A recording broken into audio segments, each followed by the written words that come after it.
Okay, well, let's begin and carry on. I think really with some pretty obvious things in terms of British politics this week.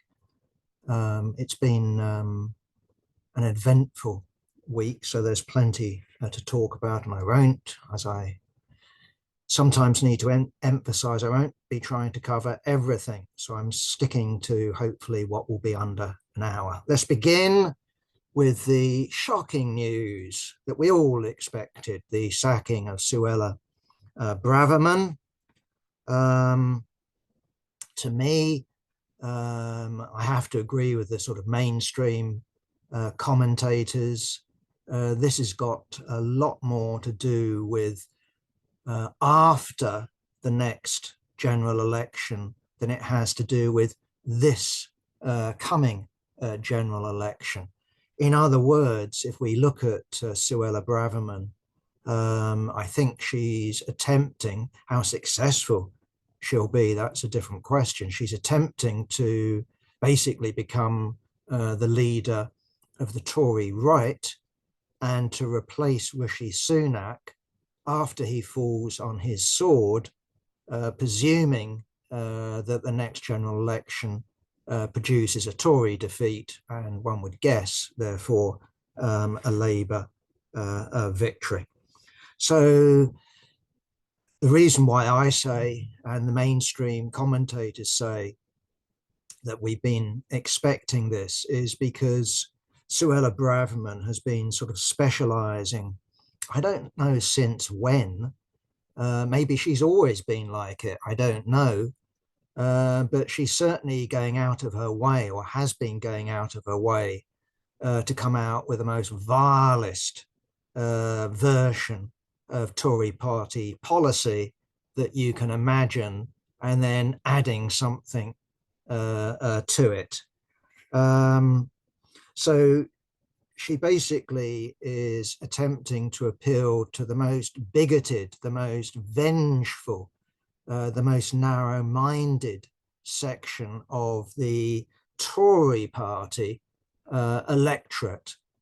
Now that, again, that's a risky calculation. Who knows what the situation will be after the next general election, but she seems to be banking on securing enough backing in the Conservative Party in the House of Commons in order to allow herself to appeal to the rank and file of the Tory party out there in the country. And all we need to do is look at the last Tory party leader to have done that, to see, what her calculation is, i.e. Liz Truss, who of course beat Rishi Sunak when it came to the votes of Tory party members.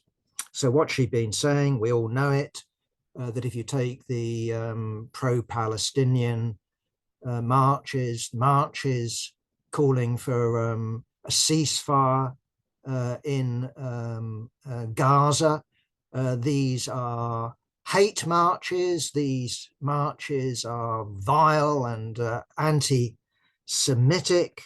We know her remarks on homelessness. There you are, people, living on the streets of Britain's cities in tents, sheltering under, cardboard boxes. This is a lifestyle choice that these people are making. And of course, when it comes to Rishi Sunak's 5 pledges, crucially, when it comes to people coming to Britain in small boats, she wants to deal with it not simply by locking people up on barges and in what I'll call concentration camps. She actually wants to get Britain to abolish its commitment to the European Court of Human Rights, which would put Britain in the same sort of category as Belarus and Vladimir Putin's Russia. Perhaps, what did it for Rishi Sunak? I don't know. We'll find out at some point, I'm sure, when people write their biographies, when the journalists do a bit more digging, exactly what it was that tipped Rishi Sunak over from saying he's got full confidence in his Home Secretary to sacking her. But one possibility, at least, that ought to be considered is not only Suella Braverman's attempt to get pro-Palestinian marches banned, as we see in France, as we see in Germany, but actually publicly in the press attack the Metropolitan Police for being biased in favor of pro-Palestinian demonstrators, in favor of the left as opposed to the right. And on that basis of stoking up all sorts of crazy nonsense in the press about the last national demonstration in London on November the 11th. Who knows how many people? Socialist Worker is saying 800,000. The organisers are saying 900,000. I don't know. It was just huge. But what we also saw on that day is a right-wing baying mob. I don't think there's any other description of it, following Tommy Robinson, basically having a fight with the police, accusing the police, yes, using the language of Suella Braverman, of being in favor of the left, being against the right, as if this demonstration last week was just about to invade Whitehall at the time of the great and the good laying their wreaths of poppies and marking Armistice Day. Well, there was never any intention of taking this march anywhere near Whitehall. It began at a different time, and it didn't end up north of the river. It ended up south of the river. And if we look at the number of arrests that there were on the day, it was mainly people being arrested on the right, not because the Metropolitan Police is biased in favor of pro-Palestinian demonstrators or biased towards the left. You must be joking. No, it was because precisely the 900,000 march was overwhelmingly peaceful, as you would expect. It was the right wing that was violent, and violent actually against the Metropolitan Police. As I said, on the basis of Suella Braverman's nonsense about bias. So, whatever the particular cause, she was, how should I put it, daring Rishi Sunak to get rid of her. She wanted to be sacked because she looks at the prospects for the Tory party in the forthcoming general election, which I'll come to, and don't rate them highly, but does rate her chances of becoming the next Tory leader after Rishi Sunak highly. Okay, talking about boats, of course, we have not the promotion, not the demotion, but the sideways move of James Cleverly, the former international secretary, former foreign minister, moved in to the Home Office, and his first statement is all about small boats getting the job done. How the hell they are going to get the job done is still a mystery to me. Note that he doesn't actually talk about Britain breaking from the European Court of Human Rights. So I don't know what the idea is, but we hear from my angle at least, rhetoric, I'll put it at that for the moment, from Rishi Sunak about bringing in legislation that will overrule the Supreme Court and will basically announce in law that Rwanda is a safe place for people to be deported to. I've been told by lawyers that that's the equivalent of, Parliament announcing that black is white and round is square. Parliament is allowed to do things like that. Nonetheless, it's actually defying all the evidence that we have in front of our eyes, not only in terms of Rwanda's somewhat grisly past, but extremely unstable present. Okay, so not only do we have the sacking, of course, of Suella Braverman and James Cleverly being moved sideways, surprisingly, genuinely, this time we have the return of Dodgy Dave, him of Greensill, isn't it? And the Panama Papers and all the rest of it. I think that did come as a surprise to the media. It certainly came as a surprise to me.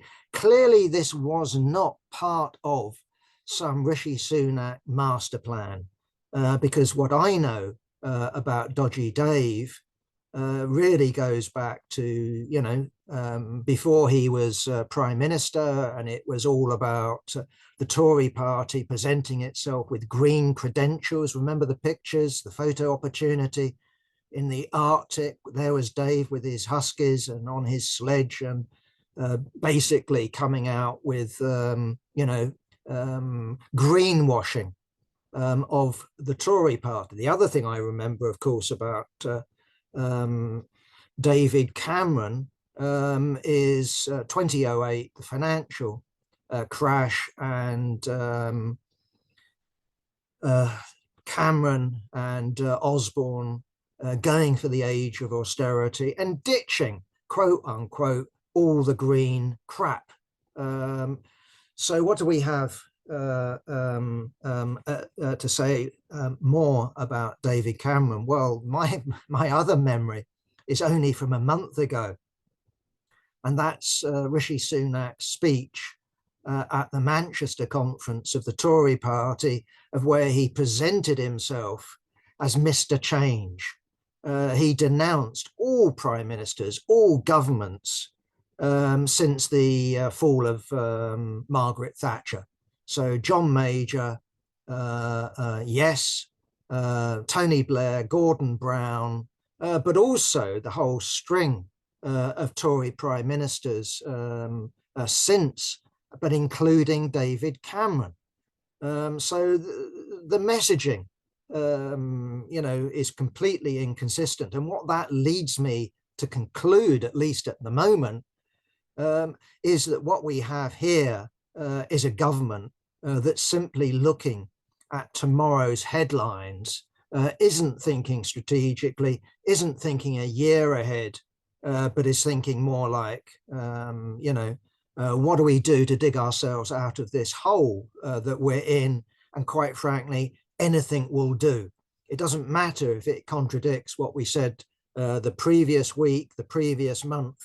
Let's try anything to rescue the sinking ship. So we have David Cameron back, and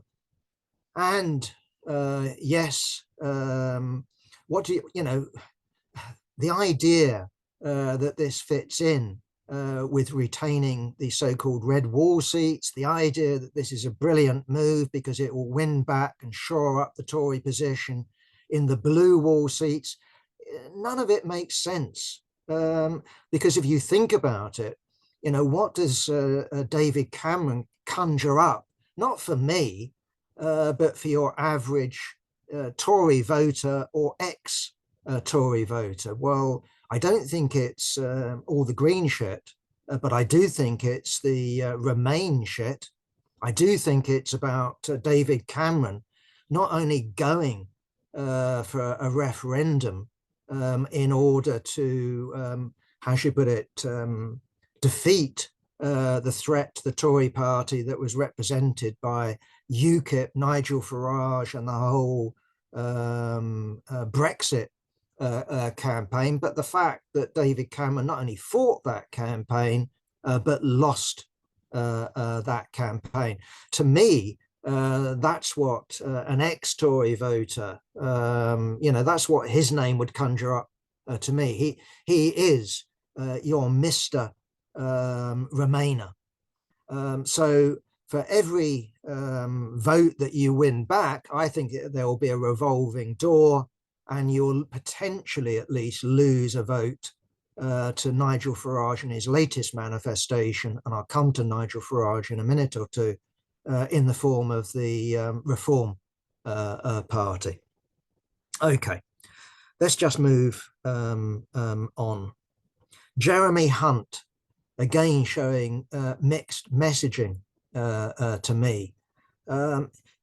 What we're told is that the Chancellor has suddenly found wriggle room. He's got extra money to spend, and what he's going to spend it on, of all things, is cuts in corporation tax and cuts in inheritance tax. Now, corporation tax, this will be sold to the electorate on the basis that this will stimulate industry, stimulate commerce. This will create jobs, create profits, and generate prosperity. Well, maybe not. And then we have, I think, the appeal to the backward voter on inheritance tax. Now, my understanding of inheritance tax is that you have to pay inheritance tax, which I think is something like 40% on estates worth over £300,000. It should be added that anyone with a reasonable accountant who isn't expecting to die early will already be disposing, using one device or another, of that estate to children, to relatives, to various schemes in order not to pay inheritance tax. It's true that inheritance tax will appeal to a certain stratum of the population who own their houses and look at the cost of their house or what they could sell it for, and say that the government shouldn't get their hands on any of this, and will think that Hunt is doing a good job. But in real terms, this isn't going to be, putting out money to the petty bourgeoisie into anyone's pockets. This isn't really anything other than mood music. And the same can be said, except in an even more regressive, an even more selfish and narrow-minded fashion, about his thought. Now, is he going to actually do it? Not only is he proposing tax cuts on big business, he's proposing benefit cuts on the so-called undeserving poor, those that are playing the system.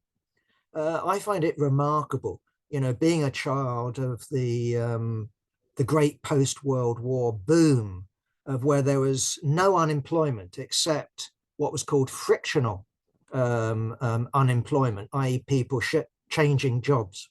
That's all we had. So maybe unemployment, when I was younger, maybe 100,000, 200,000, which was a statistical, how should I put it, just a piece of statistics. It wasn't real. You could get the sack or leave one job one day. You could walk down to another workplace, get a job next week or whatever you happen to fancy. All of a sudden, what you have, of course, is a capitalist downturn. And in terms of capitalist propaganda, what that is associated with is suddenly a big slice of the population becoming lazy and enjoying life on benefits, while the reality is that it's capitalism and the fact that it's now increasingly stagnant. You know, the boom years have been left behind decades ago, and what you have is the human victims of this stagnant capitalism. You have this ever-expanding reserve army of labour, and that is both people who can't find a job, but it's also increasingly the victims of the system, people who've despaired, people who've got mental health problems, people who've developed physical problems, people have become addicted to alcohol or drugs because they look at their lives and they despair. And what we have with the Chancellor is the idea that if we crack down on these people, they will become industrious and upstanding, productive individuals. This is a piece of, how should I put it, reactionary mythology. And to make things even worse, we even have the idea from this Chancellor that what will get people really up and moving and industrious is the proposal to cut free prescriptions, which is what doctors give out. You know, if you're depressed or if you're addicted to a particular drug, or you have breathing difficulties, you name it. The idea is if these people don't show determination and don't get themselves a job, what you'll do is cut their free prescriptions. Now, I haven't paid for prescriptions for years and years because I tend to be healthy, and I'm now giving away a secret, an OAP, an old age pensioner, and we get free prescriptions. Either way, my understanding is, and it might show how out of touch I am, my understanding is that a prescription, each prescription is something like £8. That's what it costs. And if it's a one-off, that's affordable. But imagine for 1 second that one has a chronic problem.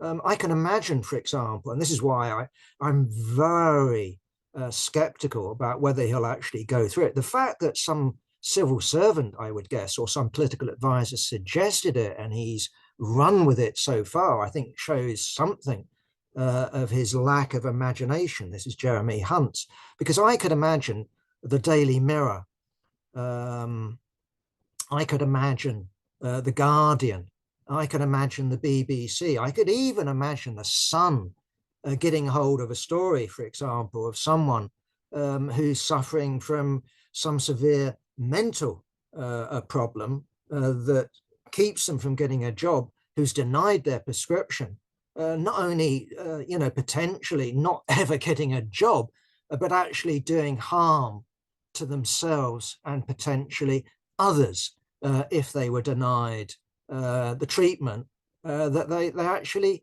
need. You know, what sort of headline would that make in terms of the run-up to a general election? So I'm at least expressing skepticism on this particular story. But the very fact that he's, as I said, let this out publicly as an idea really shows that the Tory government is at the present, along with small boats and all the rest of it, attempting to appeal to the most reactionary, the most bigoted, the most narrow-minded section of the electorate, who believe in the undeserving poor, and these people basically, deserve to be locked up or allowed to rot, as long as it's not in public view, because we've already referred to Suella Braverman and people living in tents and under cardboard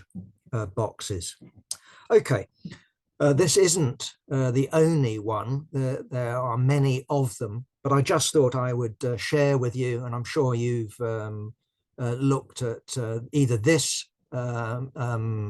opinion poll or others, and they're all showing broadly the same picture. And it shows you why Rishi Sunak is panicking at the moment, and why so many Tory politicians are either bailing out and looking for career pastures new, or are looking to after the next general election.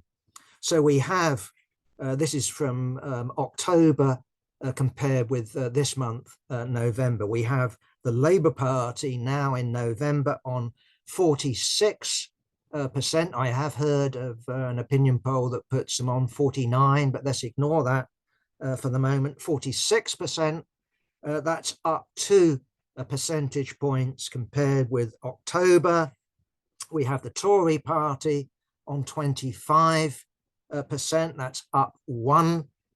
I think that this opinion poll was taken before the sacking of Suella Braverman and the return of dodgy Dave.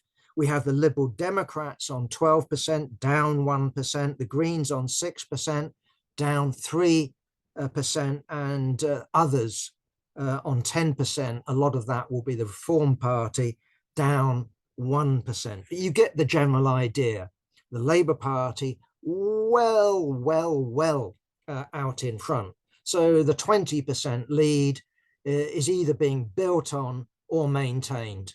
And no matter what Rishi Sunak has done so far, he doesn't seem to dent it. So in other words, what we do know is his I'm Mr. Change speech in Manchester didn't make any difference. If anything, it benefited the Labour Party. And I say that leave aside the return of David Cameron and how we would expect that to affect Tory poll ratings.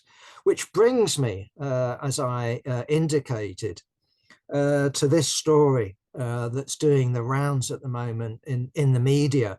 And the story that I read it from is from Michael Crick, Michael Crick of X Channel 4, author of the book Militant, all about militant tendency in Liverpool and all the rest of it.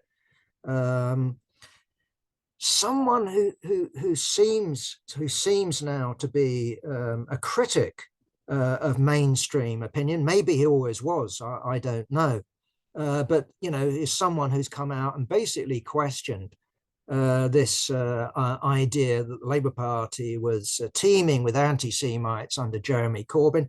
I remember Michael Crick because I was part of a picket, I think it was the Church of England building just near Parliament, where the trial of Mark Wadsworth was being held, the sort of expulsion trial, where we had a march down from Parliament with all these victims of anti-Semitism.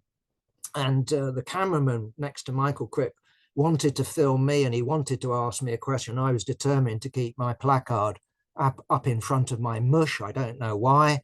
But I was just looking at Michael Crick, and my reply to Michael Crick is, I can tell just by looking at your face, you don't believe a word of it.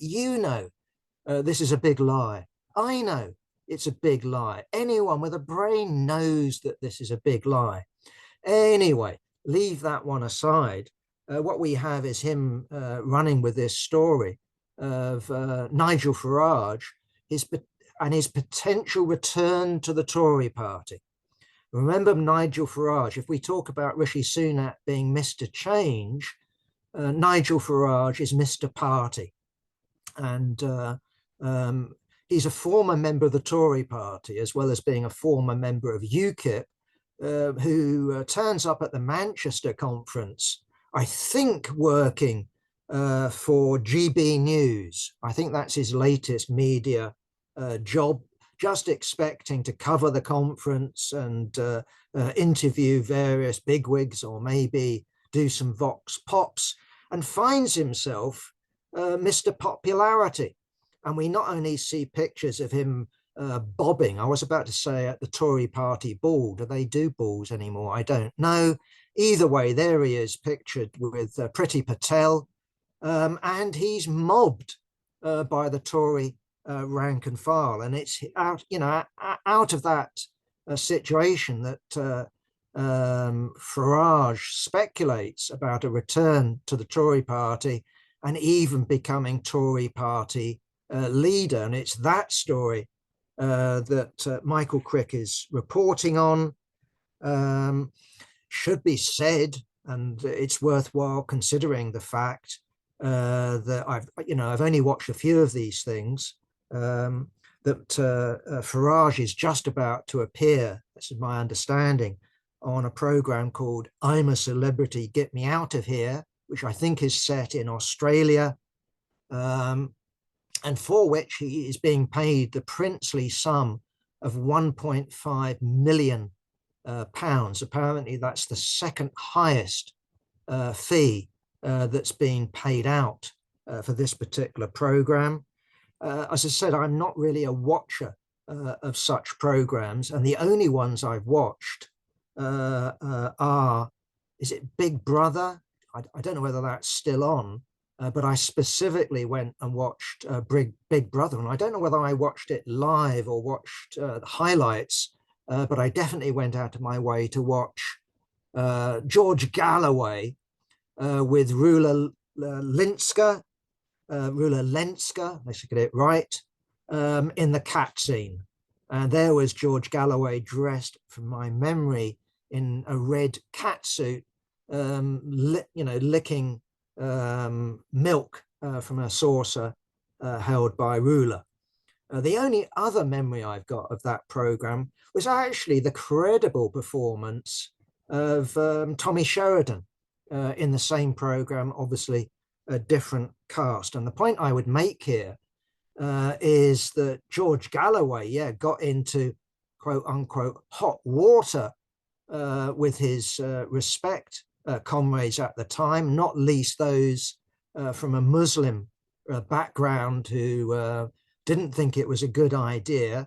Nonetheless, George Galloway came out of that program and went on to score a historic victory in the Bradford by-election. Remember when he stood for respect. And so, okay, Nigel Farage is certainly taking a risk. It depends on the editors, it depends on your fellow participants. I think you have to have a certain sort of personality to be on such a program. I don't think I've got the personality by any measure at all to appear on such a program. But I would expect someone's indicating on the panel that I don't, and I'm sure Ian that's right.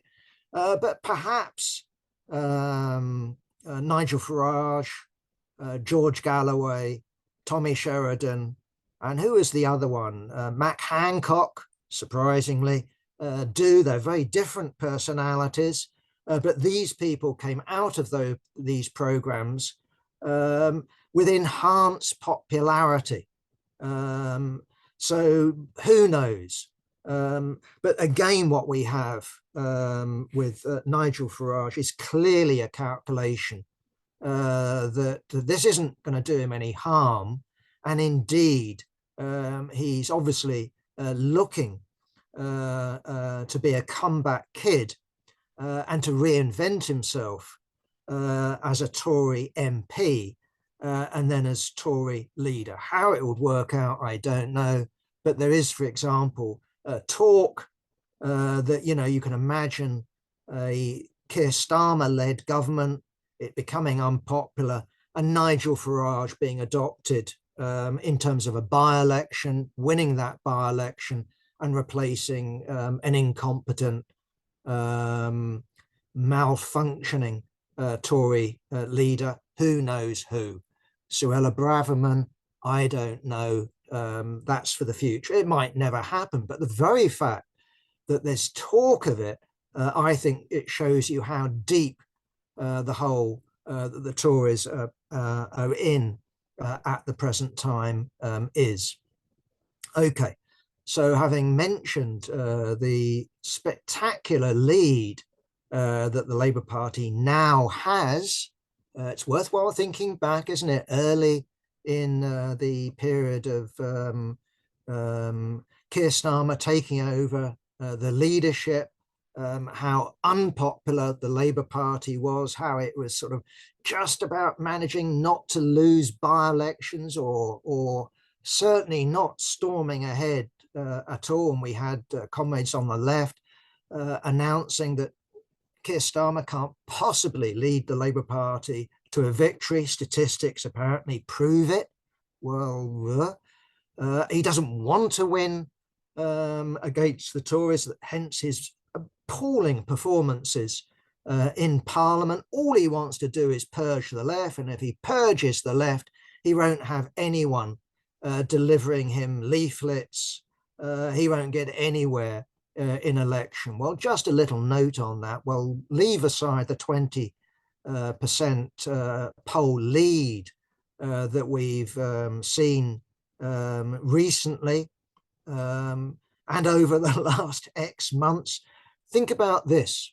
My understanding is that so far this year, individual rich donors have given more to the Labour Party than the trade union movement. And what we've had this week is the announcement. I don't know her name, so I'm apologising for that.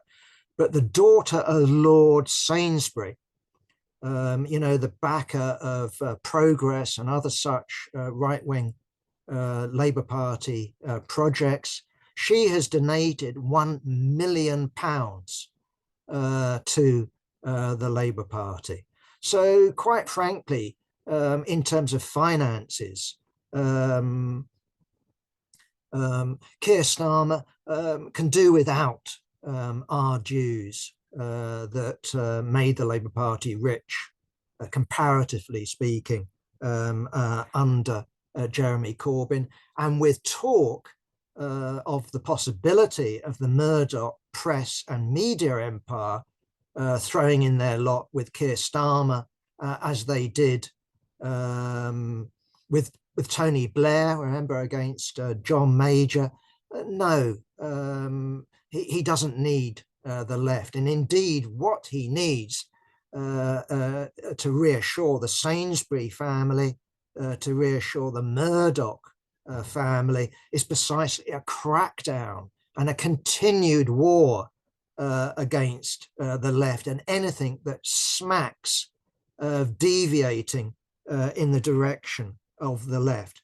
And to me, that explains, although he didn't want it, and although he attempted to head it off, of why Keir Starmer wasn't thrown into crisis and isn't in crisis over the rebellion in Parliament by 56 Labour MPs who voted, I think that's the correct number, who voted with the SNP amendment to the King's speech. This is the amendment calling for a ceasefire, as opposed to the Labour Party position, which of course is the American, the Biden administration's position, which is some sort of extended cessation, some sort of temporary gap in the fighting to allow the deliverance of aid to the civilian population. I think it's important to stress that although we can see this being a semantic difference, it most certainly isn't. There are high politics behind these words. Okay, so not only did he have 56 MPs defying the whip, he lost, and this will matter, he lost 8 front benches. And why did he lose 8 front benches? I myself would say that what we're dealing with here is a combination of conviction and calculation. Some of the 56, and maybe, I don't know, of the 8 will simply be looking at their own constituents and just weighing up the possibility that come the next general election, and who knows when it would be, it could be a year off, could be a lot closer. The possibility is at least that fighting will still be going on in Gaza whenever the general election is called. That is a possibility. That what you could have is political developments which mean that there could be some sort of alternative where Muslims and pro-Palestinian voters have a political choice or have a possibility that's more than just abstaining when it comes to Labour candidates. And therefore, I think the words of at least the most prominent in my mind front bencher to step down, i.e. Jess Phillips, she's worth quoting. And what she says is, I vote with my constituents, my head, my heart. Now, I'm not one to say that heart isn't involved with her. I don't know. I don't treat her myself. She's a right winger, but I don't treat her myself as simply a cynic. But her formulation, I think, precisely reflects this balance between saying, well, these are the views of my constituents. This is my calculation in my head. But I also look at the TV pictures. I read the press. I see the press photographs. I see the possibility of not just 10,000, but tens of thousands and maybe hundreds of thousands of deaths. And I also look, using my head, at what happened to Tony Blair and his government. True, he was tremendously successful when it came to elections, but the fact that he tied himself to George Bush and his war on terror damaged his reputation, damaged his popular standing, of course.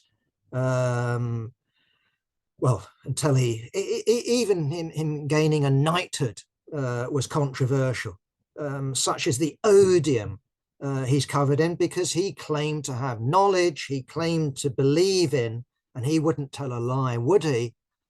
He had information from the Secret Service, from MI6, that Saddam Hussein had weapons of mass destruction that could be delivered on a city like London. Wasn't it 45 minutes? That's what I have in my head, which clearly was not true. And I don't know enough about the intelligence, but did they really believe it? I don't know. Or was it convenient in order for the United States to invade? Well, you pose the question, you know what the answer is. Tony Blair was a puppet of George W. Bush and made Britain into a puppet. And of course, Britain has been a puppet of US imperialism, certainly since the Suez debacle in 1956. And this brings me back to the idea that I'm told by some comrades on the left that Keir Starmer is a fool, not going with the UN, not going with the SNP call, sticking with the Tory government, sticking with the Biden administration. He's risking it all. I don't agree. Yes, there is the possibility of some sort of political development, maybe a respect to, we don't know, but possibly. But is that going to cost a general election? I emphasize general election as opposed to a by-election. I'm very skeptical. I think in a general election, people will be choosing a government. They're not choosing, I emphasize, a president. That might be how the press projected. It's Rishi versus Keir Starmer, but they are choosing a government. And let's think about it on the level of what would have happened just a few days ago if the Labour whips had been instructed to break with the government line, break with the Biden line, opposing a ceasefire. In my view, the Daily Mail would have been let loose. The Sun would have been let loose. The Times, the Telegraph would have been let loose. And what we'd have is the sort of demolition job done on Keir Starmer that we saw done on Gordon Brown. And we ended up with Gordon Brown, who was a loyal servant of the system. Of course, remember where he couldn't even sign his own signature. And we had all the stories about, what was her name? The angry woman, or the bigoted woman. These stories would then be released, and Keir Starmer and the popularity of the Labour Party would slump. Why? Because public opinion is both made from below, but what it's continually done is made from above by the mass media.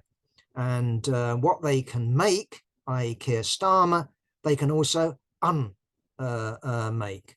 And so I don't think we should suffer from the illusion that Keir Starmer made a mistake. In my view, purely from an instrumental point of view, purely from the point of view, I want to be Prime Minister. I want a Labour government. I want to be the loyal servant of British capitalism and the Anglo-American alliance. He made the right choice. So I've also been told, and again, put this one in context, I already have, that apparently the Labour Party, MPs, the front bench, are all bribed by Labour Friends of Israel. Jess Phillips apparently got £10,000 from Labour Friends of Israel. Well, let's put that in the context of Lord Sainsbury's daughter giving £1 million to the Labour Party. What the £10,000 is about Jess Phillips identifying with Labour Friends of Israel, showing that she is completely distinct and trustworthy compared with the Corbynites. It's the blessing of Labour Friends on Israel. That's what it's actually about. It's not about £10,000. It's about Labour Friends of Israel. That's actually the way round that it actually goes. So in terms of the Labour Party, what we're also told by insiders, and I'm sure that this is right, come the next general election, the 8 will be back. Jess Phillips will be back. Maybe before that, that depends on big politics, but most certainly after the next general election, all will be forgiven, and she will be back, this time not with a shadow ministerial position, but a ministerial position. Okay, so I think I've covered that. Meanwhile, this is because we've dealt with Gaza over previous weeks. I'm just going to put this as a footnote in terms of this political report. Meanwhile, in Gaza, 2 important developments, and that's first of all the evacuation of Al-Shifa Hospital, remember, in Gaza City. And what's notable to me and to various other observers, including in the mainstream media, is where is this Hamas HQ? Where's the command center? I'm not looking for something like the command center. Remember in that wonderful film Dr. Strangelove by Stanley Kubrick, with Peter Sellers playing I don't know how many parts, but you have this huge control center with panels up, and you watch the progress of intercontinental ballistic missiles as humanity goes towards its self-destruction. I'm not looking for that, but I'm looking for something more than a few Kalashnikovs and a few bits and pieces of bomb-making equipment. We were told by the Israeli so-called defense force that this was a headquarters of some sort directly beneath this major hospital.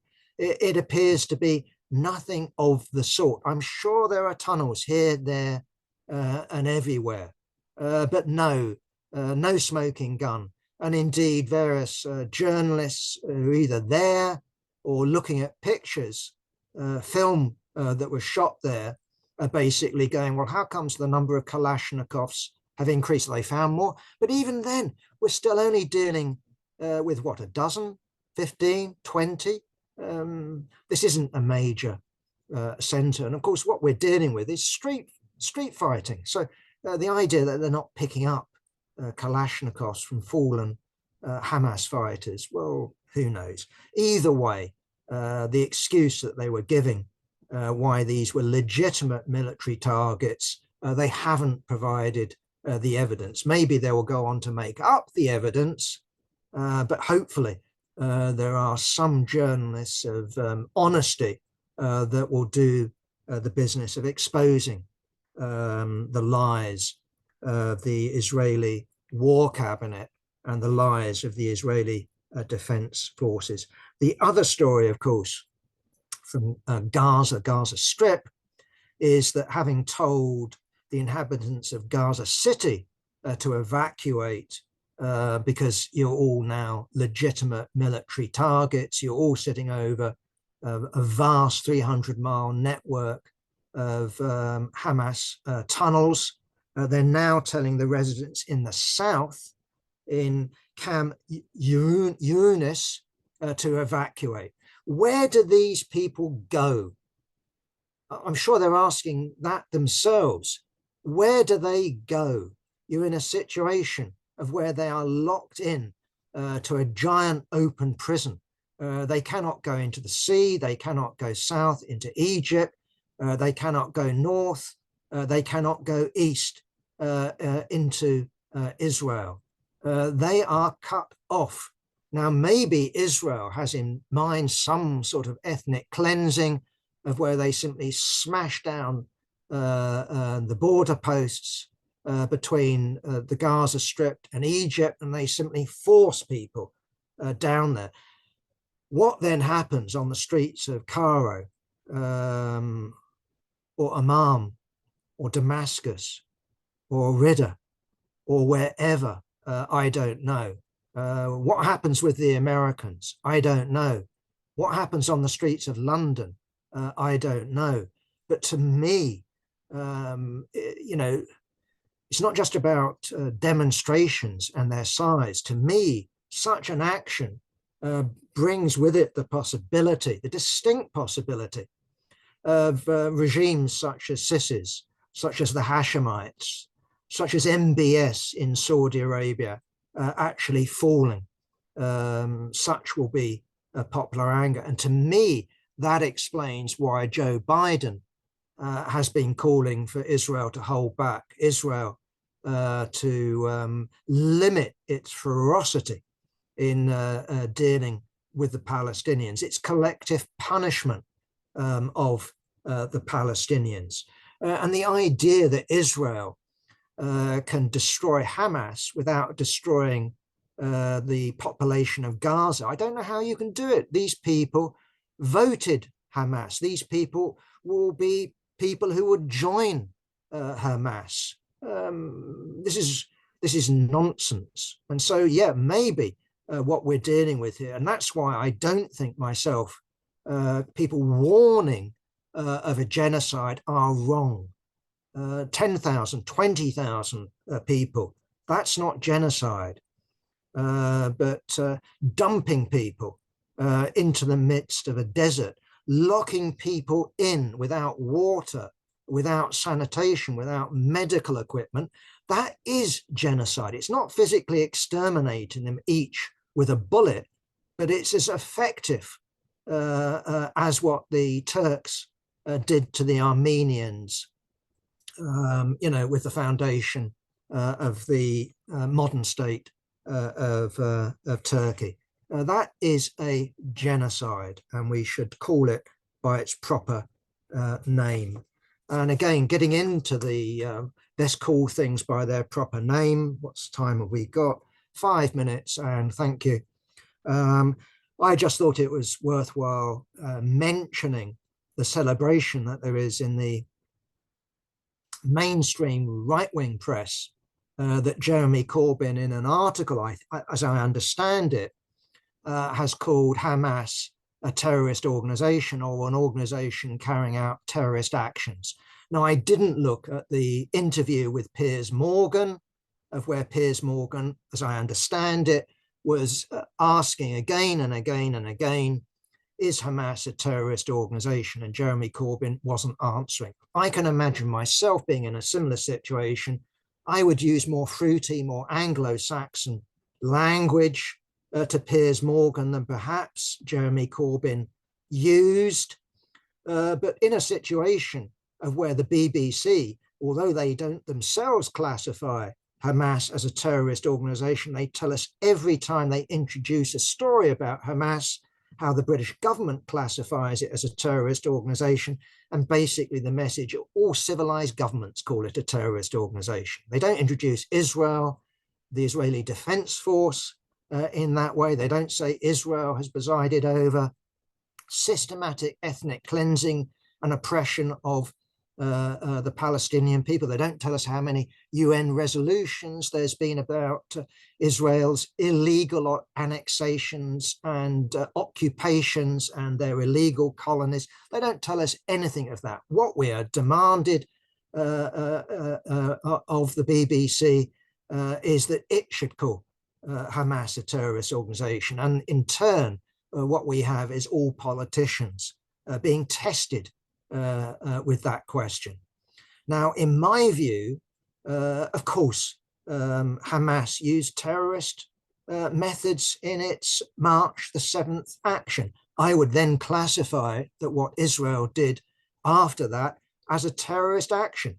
Marxism has always historically distinguished between terror or terrorism, if you want, and individual terror.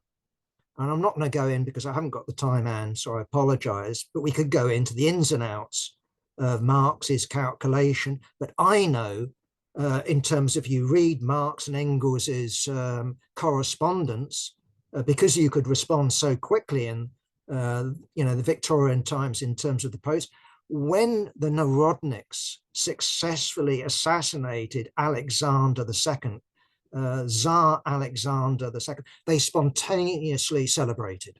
This was good news. This wasn't simply a calculation on Marx and Engels' side about their attempt to defeat the Bakuninists in the International. They genuinely welcomed it and they praised the bravery of the Narodniks. But historically, Marxists such as Plekhanov in Russia, Trotsky in Russia, Lenin in Russia, and in other countries have dissociated themselves, not morally, but politically, from acts of individual terror. After all, Lenin's brother himself was hanged in a failed attempt to assassinate a Tsar. Lenin had sympathy for these people and continually expressed sympathy for these people. But if you read Lenin, you read Plekhanov, you can certainly read Trotsky. When it comes to terror, right? Terror, what they did is they looked back not to the tradition of individual terrorism, of anarchists or Narodniks. They looked back to the French Revolution, both, in the Great French Revolution of 1789 to 93, the Jacobin terror against the aristocracy and the moderate Republicans. They also looked to 1871, maybe more critically, but we collectively can also look at the Red Terror that was the reply of the Bolshevik regime and the SR regime to the counter-revolution of the whites and the interventionist armies. Just note, of course, that many of the people that staffed the Cheka came from an SR background or even an anechoid background. But that one aside, in my view, Marxists do not reject terror as a matter of principle. We distinguish between terror, which is what any army can legitimately resort to. And we judge not the terror, we judge actually the political motives of the army, and therefore the regime behind the army. That is what determines our approach. So we don't look at death, we don't look at the horror that is war. And indeed, I'll just finish with this one. Just last night, for the first time, I was looking at W.G. Griffiths' Birth of a Nation. I don't know if anyone knows it. Horrible film. I think it's adapted from something, Tales of a Klansman. It's a racist film. And what was notable about it to me was its depiction of the march by Sherman, the Northern Army, down into the southern states, which was a terror march. It was designed to terrorize the South. It looted, it robbed, it burnt, it terrorized the white population. And that's how it was greeted. Do we have journalists saying, do you denounce the Northern Army and Abraham Lincoln as a terrorist? Well, I don't denounce them. But did they use terror? Did they use terrorism? Most certainly. Most certainly they did. That's it.